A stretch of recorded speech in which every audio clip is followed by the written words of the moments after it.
Hello, everyone. This is Mera Italia, a part of DM25. And today we're speaking in English because we are going to discuss Spanish politics with two international guests. One of them is Eoghan Gilmartin, a journalist writing in Jacobin, Tribune, Novara Media, amongst other publications. And Sebastiaan Faber, who is also a journalist, and he writes for publications such as The Nation. Hi, guys. Thank you so much for being with us today. Great to be with you. Hey, yeah, great to be here. Okay, great. So let's begin. As usual, we want to put the focus on the most urgent and important issues. So quite simply, what are the most urgent and deeply widespread issues that the Spanish working class is facing right now? You take it, Eoghan. I'll go. Well, that's a good question. I mean, I think it's similar to elsewhere in Europe in many ways. No, I mean, obviously, the main issue over the last 2 years has been the cost of living crisis in terms of urgency, I suppose. And I think it's fair to say that Spain, the Spanish government, the Spanish Progressive coalition government, has probably tackled the cost of living crisis better than maybe elsewhere in a more progressive sense. It's consistently, certainly since about the summer of 2022, Spain has had consistently lower inflation rates than the rest of Europe. And in part, this has to do with various measures brought in by the government, a cap on electricity costs. I think, the first half of 2023, Spain had sort of electricity prices 40% lower than other major European countries, such as Germany, France, and Italy. They brought in, massive reductions in public transport, a wealth tax, and a tax on the banks, etc. So the current government has, I guess, managed to articulate a progressive response to the cost of living crisis. I mean, Spain, at the same time, Spain is coming out of obviously a near decade of austerity.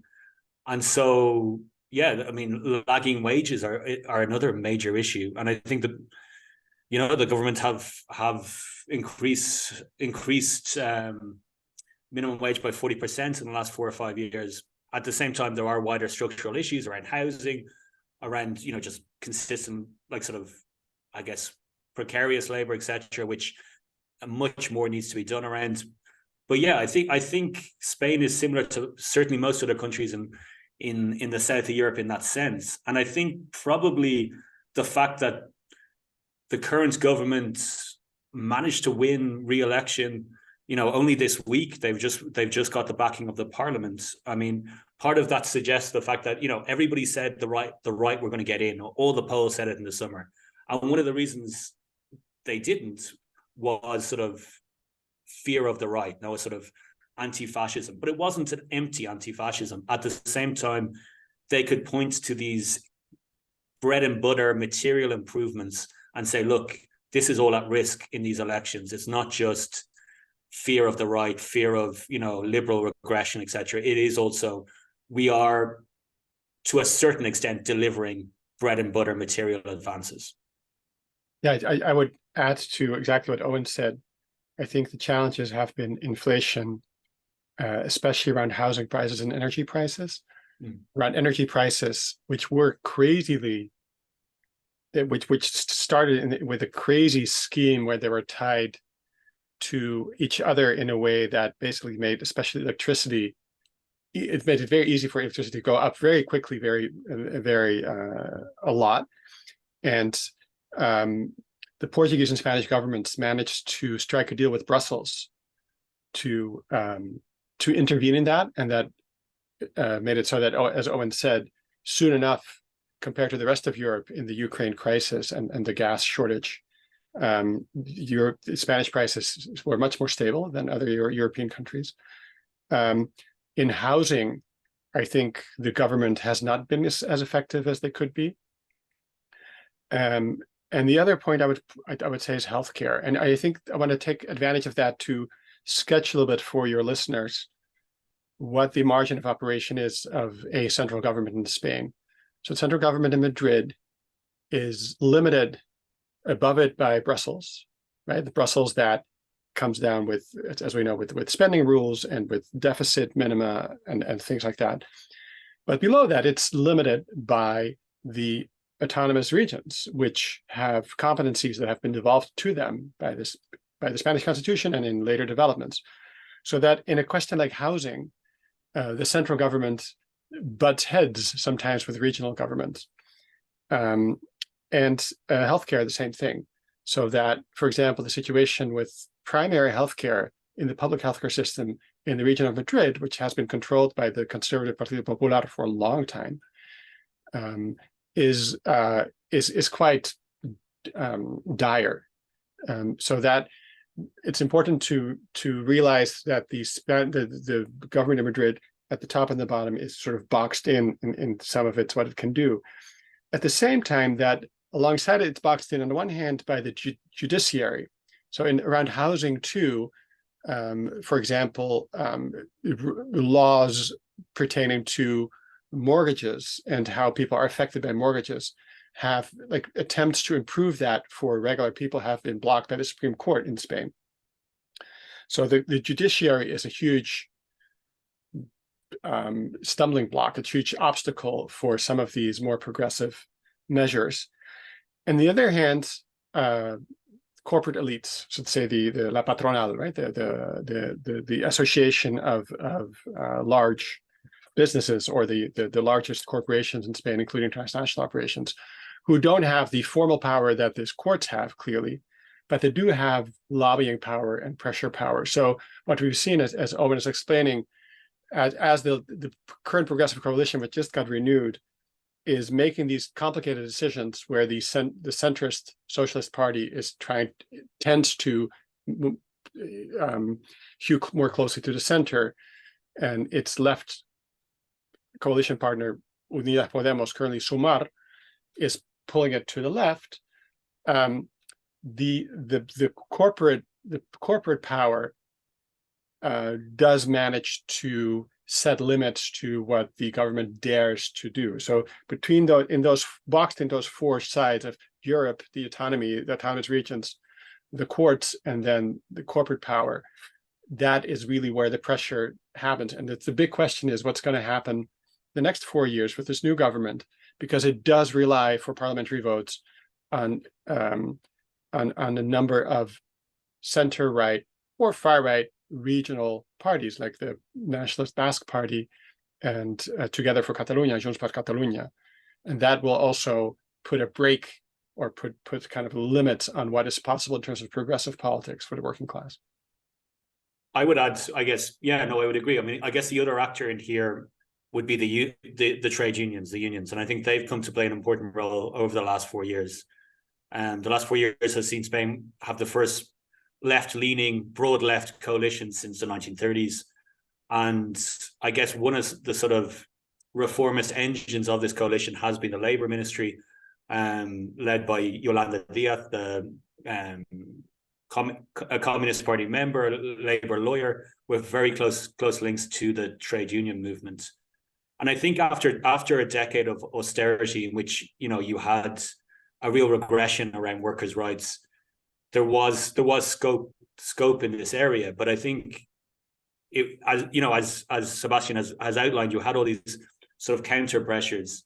And I guess one of the big achievements of this coalition, and was nearly passed against, certainly against the will of the right wing of the Socialist Party, centrist Socialist Party, which was the progressive Labour reform.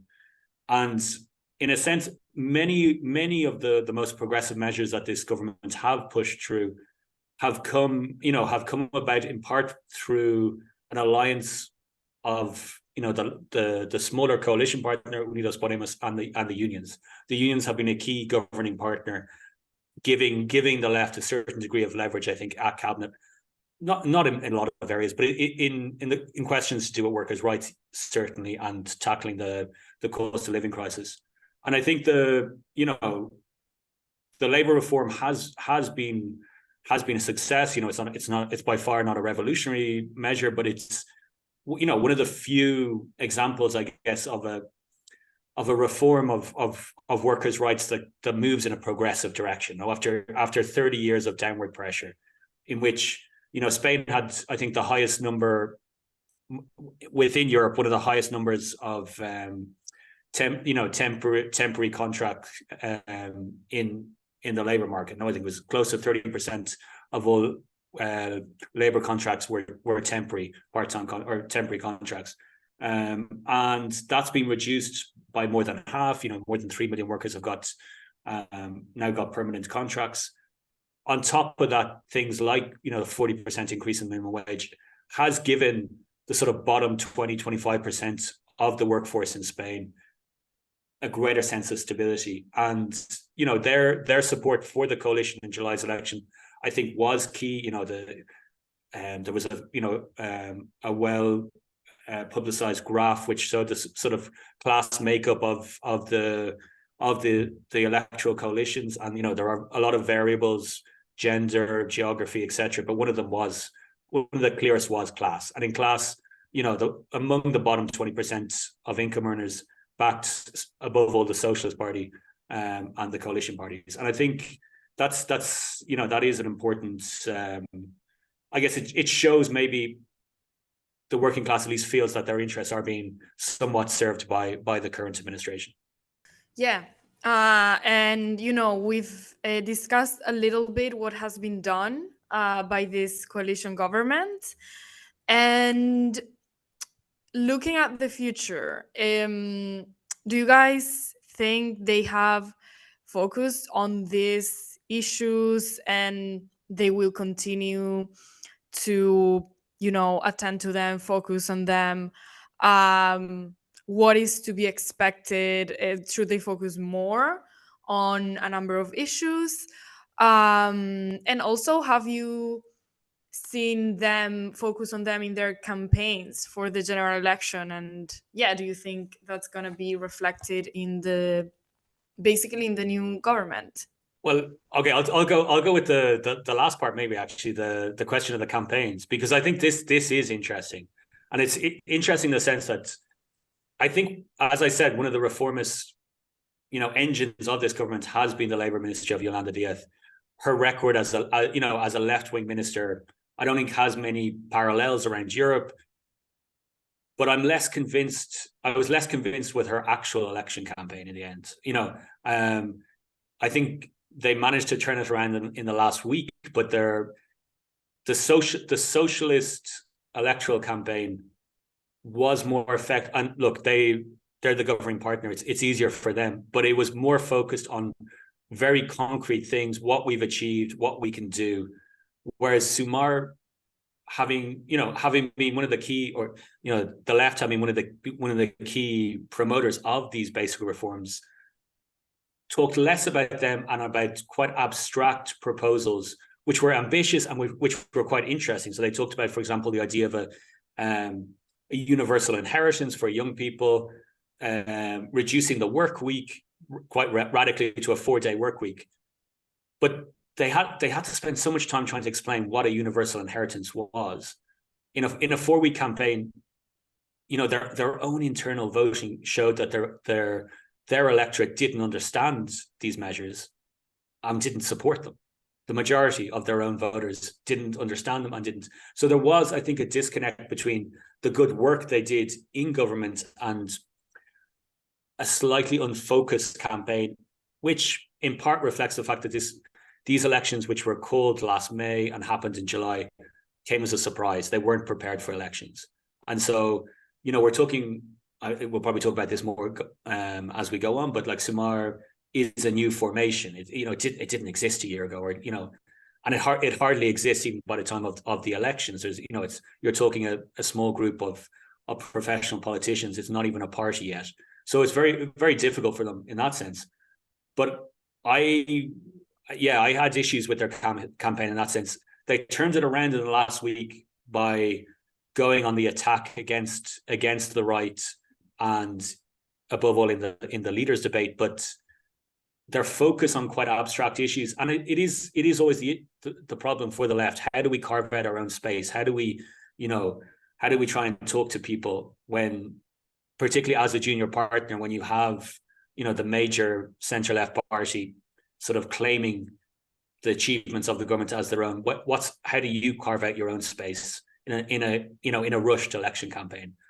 But I do have big problems with their campaign. I think it was misjudged in that sense. I don't know how, Sebastiaan, what you thought. No, I agree, and I think, I mean, like exactly like you said, Sumar was caught flat-footed a bit by the moving of the elections to a half a year before they were thought to they were originally planned, and Yolanda Diaz, I think, had a difficult task. Sumar is a cobbling together of a large number of smaller and medium-sized and larger parties or groups, and it was like herding cats, right? At the same time that Sumar tried to reflect some of that initial Podemos spirit of like, let's think outside of the box, let's come up with new ideas, let's not be afraid to experiment, so that it became a little bit of a think tank. But with these think tank type ideas like universal inheritance being suddenly thrown out, kind of in a haphazard manner. Like at one point there was one new idea every day almost, and one more out of the box than the other, which is fun and interesting, but was not appropriate for that time of the campaign and for that stage of the battle. So I think, yeah, there's a lot to be learned there, and I think that to go to your question, Tiare, I think there's every measure that this government will take will depend on the negotiation between Sumar and the Socialist Party, but also the negotiation between those two and all the other parties that support the government in the parliament, which include the Catalan parties, the Basque parties, Coalición Canaria, etc., all the parties that yesterday voted to invest Pedro Sánchez as prime minister. And that will prove complicated. Now, Yolanda Diaz is known to be a really tough and good negotiator. She cut her teeth in labor negotiations, and that's you sit around the table and you don't get up until you have a deal, and everybody cedes, and so she's really good at that, and has a proven track record as the labor minister there too. So I think what is achievable, she'll achieve. What is achievable will depend on the other coalition partner, and especially on the parliamentary partners, and I think it'll be a legislature. Well, we'll have to get used to having our hopes kind of squashed or expectations adjusted downward. Our patience will be tested. There'll be disappointments like there were in the past legislature. Like, for example, a huge disappointment was the lack of criminal law reform, especially around the so-called gag law, right, which severely limits citizens' ability to protest or to criticize police and things like that. Sorry, Sebastiaan. Do you think? I think there's probably more scope for those type of democratic reforms this time, because the smaller nationalist parties, at least they should. Yeah. I imagine they're interested in, for example, removing the gag law, the Secrets Act, maybe things like that, where the resistance isn't actually going to be from these smaller right-wing parties. Right. It will be from the establishment left or establishment center right. left. No, that's a good point. That's a really good point. The other thing I was going to mention was immigration. So the appalling role of the Spanish border police and police in North Africa around with North African immigrants, and that. I mean, to be fair, that is also a European thing. It's a European policy in Spain. It's kind of Europe's police at that side of the border, like Italy is for its part, right? But still, the lack of backbone there, or the lack of the double talk, right? We want to defend human rights, but then the progressive government allows this to happen. I think that is, I'm not sure that will improve much in the next 4 years. I'm not sure. And I think a lot will depend. I mean, that's the other thing that we haven't talked about yet, but what will happen next June in the European elections, right? So if European leadership shifts to the right, that will suddenly change the balance of power for Spain. Spain currently has Pedro Sánchez has an ear in Brussels. He has a smooth relationship with Brussels bureaucrats, and that might change, and that could be huge. In the same way that what happens in Portugal now, that the government has fallen for not a good reason, by the way, that also shifts the balance of power, because Spain and Portugal were important allies, for example, with negotiating this Iberian exception around gas and electricity prices. Yeah, I mean, I think what's interesting about Pedro Sanchez as a political leader is that he's one of the few social democratic leaders in Europe that recognized back during the financial crisis and since that, you know, to survive, social democratic parties need to engage the radical left. And I think he has shown a willingness to do that. He's not a committed leftist himself. He's, you know, very much a professional centrist politician, but he's a good reader of the political moments. He understands that it has been very beneficial to him as a politician, and he's been at least open to pressure from his left, from his junior coalition partners and from the unions.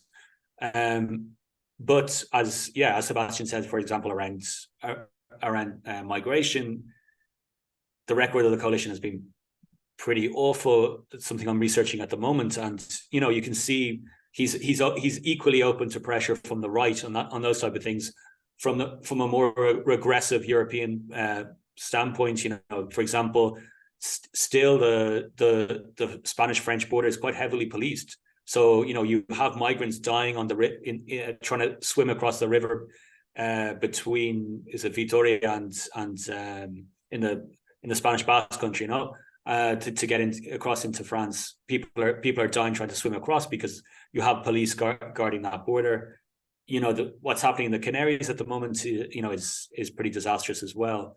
And so, yeah, I mean, that's the thing, is he is open to pressure from the left, but he's happy to tack right as well. You know, he is a great political operator. You know, he's always most comfortable when he can sort of triangulate between left and right.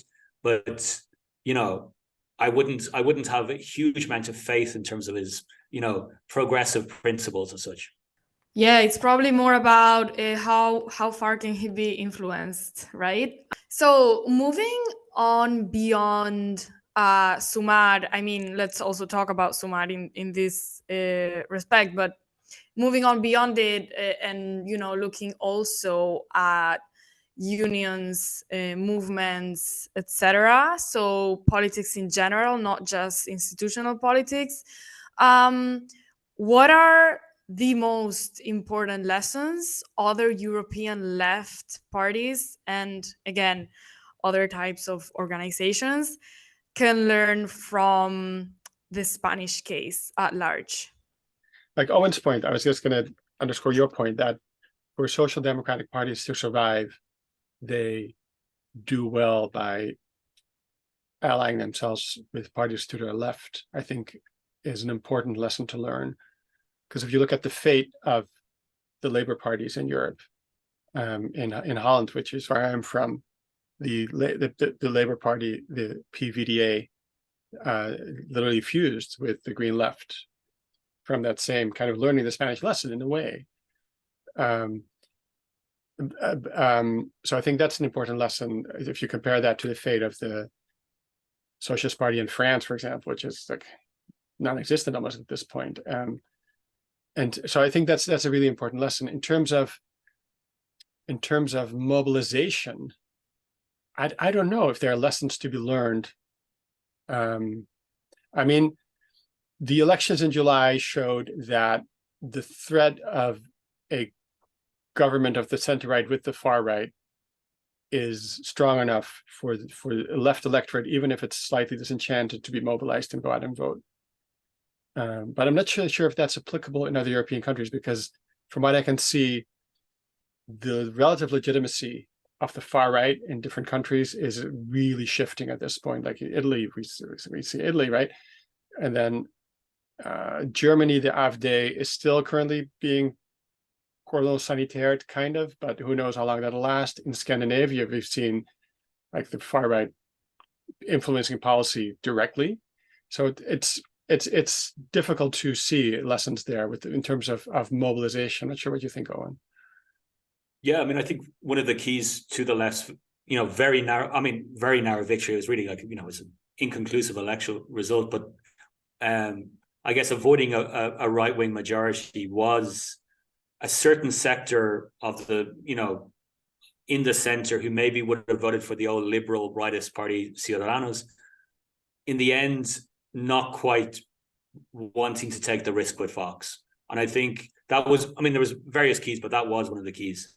I guess one of the other lessons more broadly would be, one of the things maybe that stands out in the Spanish example as well over the, with for example, the cost of living crisis, is the last 4 years of sort of progressive government has also been one in which the left have been able to, wield influence at cabinet, has also been one of social peace, or industrial peace, I should say, in terms of the unions, that the legislation we've been talking about, or whatever, these sort of partial progressive reforms have come about through, a social partnership process, in which the unions accept sort of a tripartite structure, etc.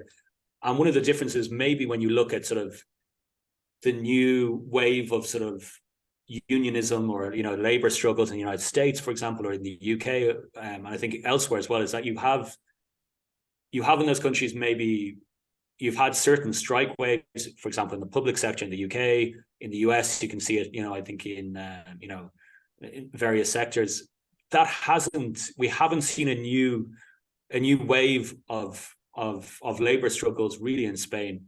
And the unions have been content to operate within a social partnership structure and to, use their influence to push for a national pay agreement, etc.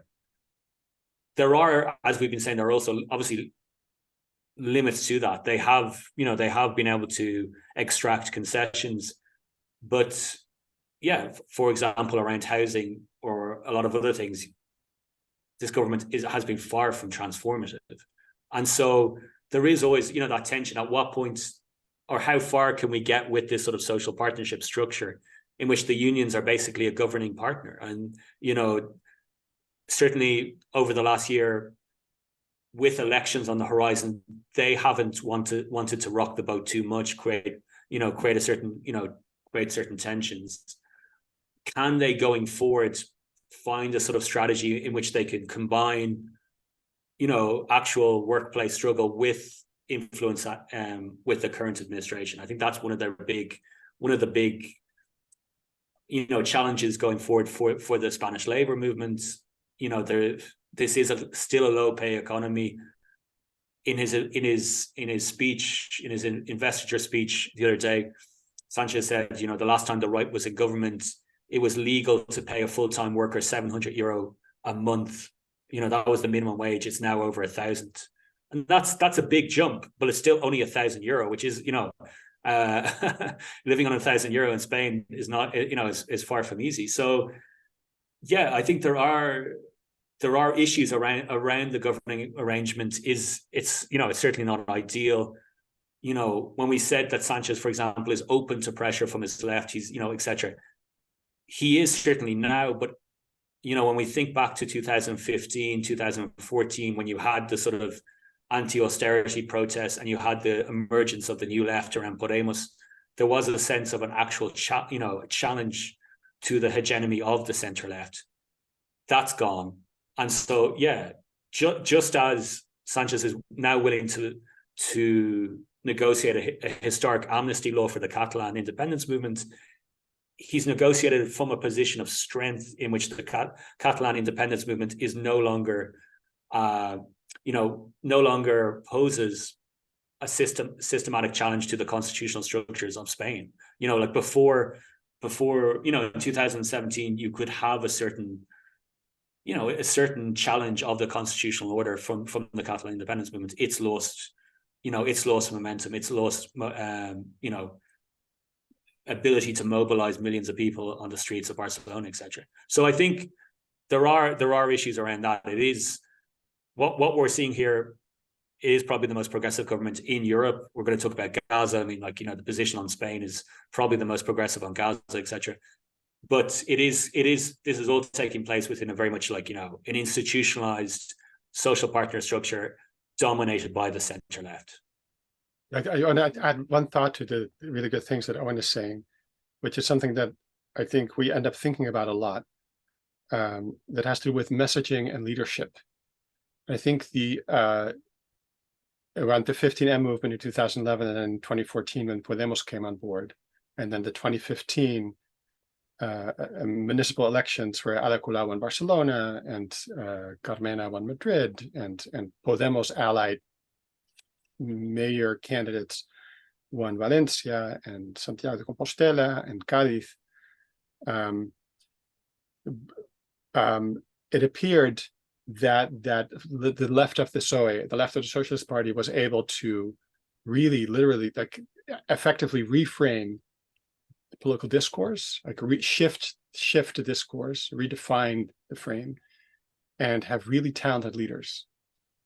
In the years since then, I think it's become clear that as long as the mainstream media continue to be in conservative hands,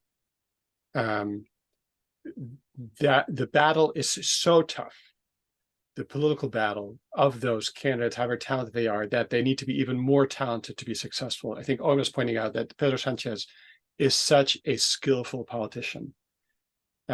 He's like the Messi of politics. Like there's nothing, like he always survives, it seems. He reads things so well, and I think it's easy to point to moments when leaders to the left of the PSOE failed to have that smart of a reading of the situation and committed errors.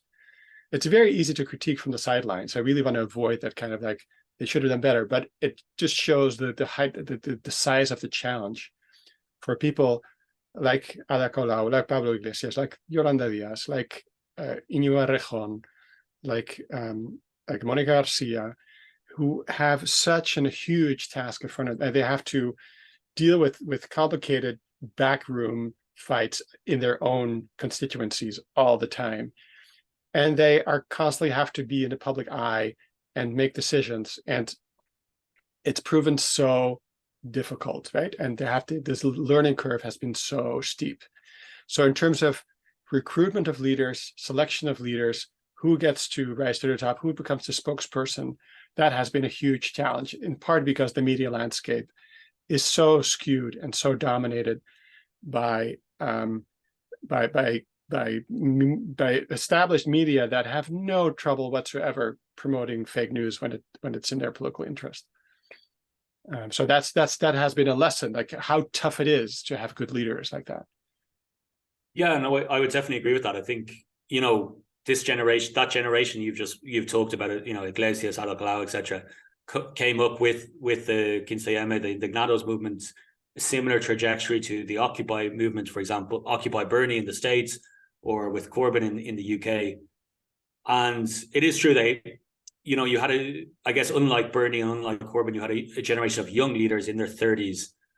And within 10 years, in a sense, they've all been burnt out, or they've all, it's an incredible turnover of leadership. And, as Sebastiaan is saying, it's true that you can win victories over the short term, like, in a campaign, particularly in a sort of an initial insurgent campaign, create a certain wave of hope.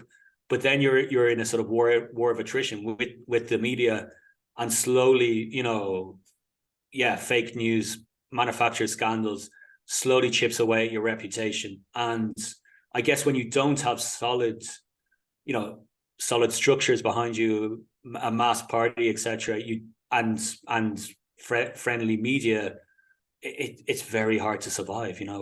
Slowly over 4, 5, 6, 7 years, it takes its toll. And another of this talented generation, the head of the communist left in Spain, Alberto Garzón, who I've interviewed a couple of times, a really thoughtful and dedicated communist activist, stood down from frontline politics just today. And it's true that he entered frontline politics, I guess, 12 years ago. He managed to sort of keep the communist movement on its feet in Spain, when it was facing a wipeout against Podemos, etc. But yeah, I mean, it takes its toll. I mean, I don't even know, maybe he's 40. I don't even think he is 40. I think he's still in his late 30s. And he is now basically, politically retired. I mean, it's a brutal, it's been a brutal sort of 10-year electoral cycle in that sense. Yeah, and as we focus on sort of the issues that there are, the fears, Eoghan actually is the host of the Sobremesa podcast. And, I was on it this summer, and something that we brought up, which I want to bring up here as well, is that we were kind of concerned about the sort of potential turn towards a sort of professional managerial class green party-ish tendency, like of Sumar, like just as a potential turn, a potential tendency in its future. That, to me, that is definitely a concern. Also, because if we look at Europe, these parties are quite influential within the left. And so, I was wondering, what do you guys think the risk of this is in Spain? What's the situation with its, green movement? Also, how do they impact these political parties? Is that a potential issue, do you think? I think, in some ways, Sumar does have, the part of the issue, Sumar, as we've said, Sumar is a new formation, which, was only being in the process of being set up when it had to fight an election. It doesn't have a structure. And it's now been set up from government. It's, I think, what a unique task, where you're setting up a left-wing organization, potentially the main left-wing electoral organization on the Spanish left, from government. And that's a very difficult task. They're, the constant distraction of being in government, etc., and having to search for allies in Europe. I've talked to different people in Sumar about this issue, and it's true. Like, I think one of the clarifying issues has been Gaza, because the Green Party's positioning on Gaza is so just, it's a disgrace. Like, it's unbelievable. So I think that has clarified things to a certain extent with them. But, Sumar, Yolanda Díaz, they have to be able to operate in Europe. There's only a certain number of potential allies out there. I would hope that, they flirt with the sort of the green rhetoric and some of the, and like, green rhetoric itself there's nothing wrong with that if it's based in class politics, But so I would see that there is maybe two cells of Sumar. One is, a new form of, of laborism, rooted in the unions. Some of the new MPs that have been brought in come directly from the unions. This is Yolanda Díaz's own background, etc. And I think that's, the economic chief now in Sumar is, came from the main communist affiliated union, etc. And I think that's all positive. And I think that's probably needs to be their focus. But at the same time, there is, I guess, in the European Parliament, they, what they want is to create to have allies in the European Parliament. One of those allies will be, on certain issues, the Green Party. I think as long as it's that type of tactical alliance, I have no problem with it. But you just have to look at where the German Greens are on Gaza, and you have, you'd want to maintain certain distance. I would second everything Eoghan said, and add something about, so Sumar being still embryonic in many ways makes it hard to see what its relationship to the streets is going to the movement is going to be. Podemos came up with the promise of maintaining a strong connection to movement politics, and it failed, in part because, like Sumar, it was forced by developments to take shortcuts, and it became much more top-down very quickly. The big challenge, I think, for the left, for the Sumar, as it was for Podemos, is to strike the balance between the need for expediency and the need to keep base activated and the communication with the base. And that goes in part to communication style, really. I think it's almost like what type of discourse is adopted. In my personal opinion, one of the mistakes that both Eoghan and Iglesias made very early on in the Podemos style, even though they split up, like they went different directions, both of them became patronizing in a way that sometimes became a bit cringy, addressing their voters as not quite children, but in a way that it was very clear that they weren't taking their voters seriously. Yolanda Diaz does that almost naturally. She has this kind of like motherly kind of stance, I think. And at the same time that Sumar seems to be much more serious about building a structure that is similar to the círculos that Podemos had, the circles, like, but to learn the lessons from Podemos and have a much more active base that generates ideas, that keeps in touch with labor, with community, with neighbor associations, with other sort of base movements. So if things go well, it could be better than Podemos, but still there's this like when you say managerial, I think that's in part the sense of like, yeah, voters, you come out once every 4 years to tell us what you think, but then we'll take care of the rest, kind of like. And I think that's the huge challenge. And I think being in government doesn't make that any easier at all. In part because being in government means you cannot say the truth most of the time. Like you have to constantly hedge and to not offend your coalition partners, to not upset international development. Like, but there's so many things you cannot say when you're in the government. So that's going to be a huge challenge to keep the electorate engaged, the constituencies, the different constituencies, the engaged. And I'm not sure that can be triangulated properly, but hopefully they can do a better job than Podemos did. I'm not sure if you agree with me, Owen, that is sort of like the patronizing aspect of it. Yeah, I know what you mean. No, it's true. I mean, I guess as you're saying, Sumar is a work in progress, and I think we need to see. Like, I was talking to a Sumar MP yesterday, and he was saying that they have basically an 18-month roadmap now to try, because there is no structure, and they're very honest about that.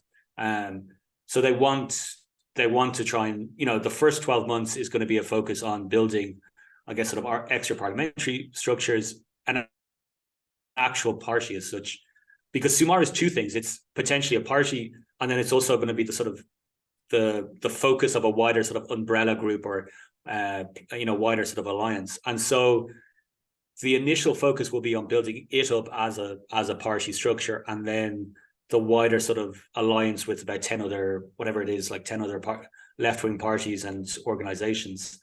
But yeah, I think as Sebastiaan says, the huge difference is the fact that Podemos was set up as a response to a movement wave.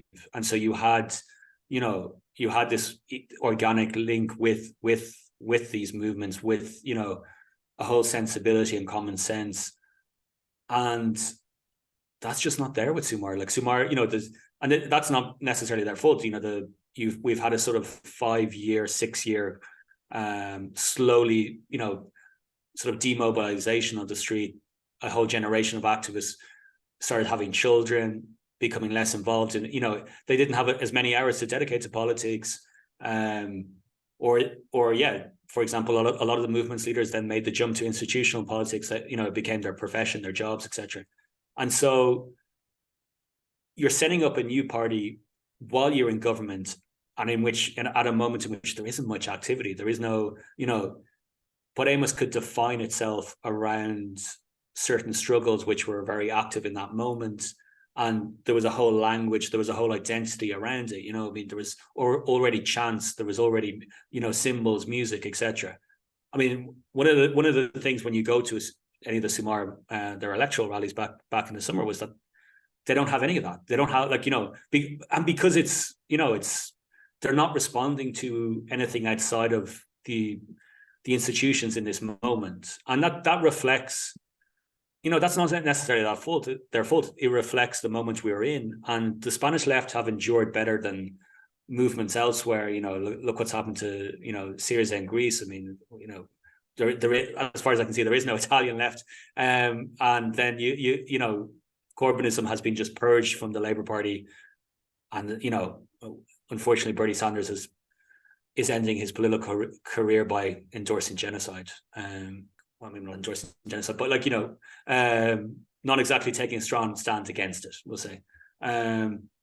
So when we look at the wider European, situation, and in the States, etc., that's when I tend to be more sympathetic towards the Spanish left in particular. So there is no Italian left, but we are trying to build it. So there will be. There most certainly will be. Anyway, so we said, how Spain is quite good actually on Palestine. And yeah, just to conclude, we wanted to ask you how, like in what way, and what can we learn from that as well. And yeah, basically what's the Spanish approach, the Spanish left approach to Palestine. I'll give a quick answer, and I'll give it to you, Owen. So Spain has, at least ever since Franco's death, Spain has thought of itself as a mediator in the Middle East conflict because of its history, because of its strategic location. So already in the Felipe González years, from 82 until 96, Spain played a role organizing peace conferences, peace talks. So Palestine has always been at the forefront of the Spanish left for sure, and Spain as a whole has always been very focused on Middle East politics and engaged with it in a way that very few other European countries really have. So I think that's the basis from which they're working from. Yesterday, or 2 days ago, Sanchez very ostentatiously opened his investiture speech to the parliament with a call for ceasefire. And Guilla Martinez, our friend and colleague who writes for Contexto, said, well, the easiest way for a Spanish leftist to flash his credentials is to say something in favor of Palestine. So that it was also within Spanish politics. It's also a bit of a window dressing type thing. But that all said, the fact that he did it is still very significant. And as Owen said, within the European context, Spain has been probably the strongest to come out and condemn what Israel is doing. Owen, I'm not sure you agree. Pretty much. I mean, I guess I'm Irish, so it's the other country maybe in Europe with a clear pro-Palestinian line. It is quite incredible. We have a right-wing neoliberal conservative prime minister who, maybe apart from Sanchez, has the most pro-Palestine position in Europe. Far more coherent pro-human rights position than either the Labour Party in the UK or the Democratic Party, even Bernie Sanders, etc. So it's true when you have a sort of, that sort of reflects Ireland's anti-colonial past, etc. In that sense, so even our we have it's a transversal issue from the most from the right all the way to the left. And I guess in Spain it is as you're saying more of a partisan issue in that sense. The Spanish right are Vox is obviously very pro-Israel. I guess the issue in terms of the current government, I guess it's an area where maybe you've seen I guess the left pushing Sanchez on this as well, and in part also, part of it reflects internal tensions. So Podemos, having been the sort of dominant force on the left, is now quite marginal, and its leader who is still today at least a minister. She's about to lose her position, but she has used it as a in a sense a means to create momentum and create a wider profile nationally and internationally at a moment in which her party is sort of in decline. And so she has taken, and look, there's nothing wrong with taking brave positions for party political reasons, but she would have participated in the Palestinian solidarity marches, which then put pressure on Yolanda Diaz to attend the next one, etc. So there have been positions. I mean, I think it is significant. The Deputy Prime Minister of Spain has gone on Palestine solidarity marches. She has called for an arms embargo on Israel. This is Yolanda Díaz, Deputy Prime Minister of Spain, has called for not just a ceasefire but an arms embargo. But Amos have gone further to say, the Israeli government needs to be denounced to the International Criminal Court, etc. So, I mean, yeah, it's again a positive thing that this government has been re-elected. So at least there are these voices. Spain has the presidency of the European Council at the moment, and has a certain amount of diplomatic weight for that. So hopefully, at least they represent a voice for, just very moderate pro-human rights position against, a sort of, genocidal onslaught we're seeing at the moment. I think just to add one thing to everything Eoghan is saying, that like with the crisis in Ukraine, the war in Ukraine, the Latin American countries should not be discounted either in terms of international diplomacy. So I think Spain has traditionally, like I said, been or a long time been particularly engaged with the Middle East, but its historic connection with Latin America can also play a role here.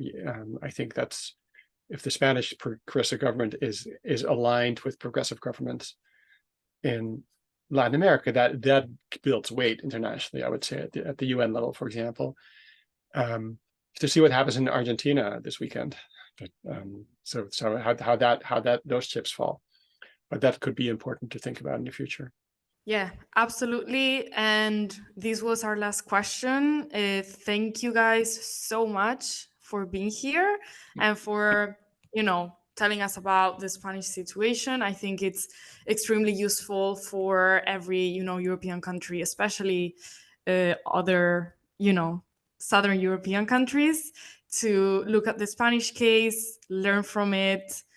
And, it's also good, I think, to take in the good news of how the Palestinian issue is being treated at the moment. At least a little bit of hope somewhere. And hope for this new coalition government. Let's see where it takes us. And yeah, thank you guys so much for being here today. Thank you. Oh, thanks a lot. I really enjoyed it. It's a pleasure.